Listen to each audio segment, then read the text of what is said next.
Episode 5 of the HBO Max Original Series, The Flight Attendant, it didn't really blow my skirt up. So how does Episode 6 fare? While traveling to New York with Davy to pay their mom a visit, Cassie faces hard truths about her path to sobriety. Meanwhile, Megan attempts to reconnect with her reluctant family, who are wary of the web of legal troubles she's entangled them in. To keep this spoiler-free, I'll keep this review semi-short, but it is going to have some minor spoilers from the previous episodes. So, we have watched Cassie break her sobriety last episode, when her world just became too much.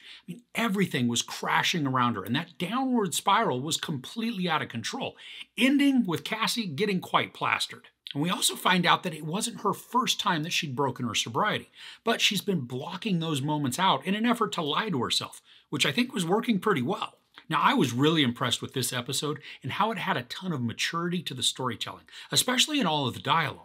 We have Cassie telling Annie what has happened, and because Annie's already in the loop about the whole CIA thing, it feels natural that Cassie could open up to her.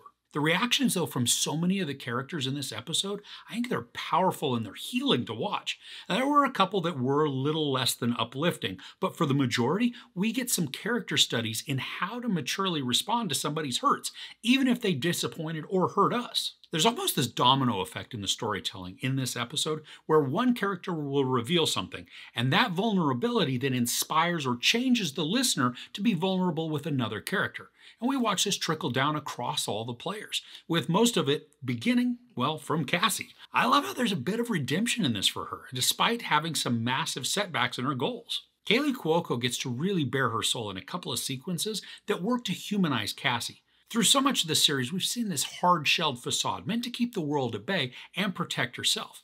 But what also happens in that is that she becomes incredibly isolated and lonely, trying to take on the world's pressures by herself despite being surrounded by people who have her back no matter what. Cuoco was killing it in this episode, which is huge for me since she was becoming a character that I didn't want to root for or support. Her selfish antics were becoming too much, but this episode turns a lot of that around.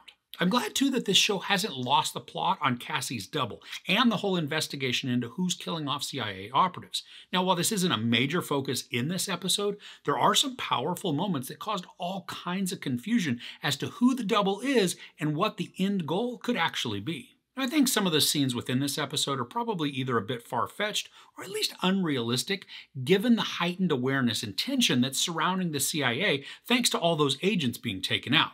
So when we see people that are pretty much unsuspecting or not even on their guard, it feels a bit convenient for the plot. But even in those instances, I don't think it's too much of a big deal yet. We'll have to see how events continue to play out and if those conveniences become larger.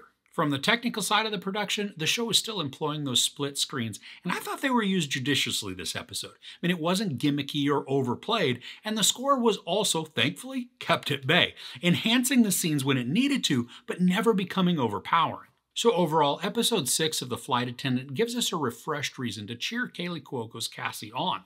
I love it when we get to see character growth, and this episode is filled with it from so many different characters. There's a lot of weight and consequence to a bunch of the interactions, and I'm glad this episode chose to go in the more mature direction, giving humanity to the characters and reminding us of why we should care about them.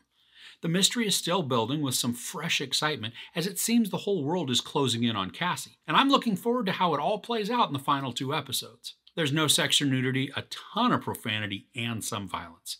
Now, as a reminder, I'm not going to be giving this an individual score, but I'll give the whole season a rating once it concludes. So are you enjoying the series so far? Who do you think Cassie's double is? Let me know in the comments below.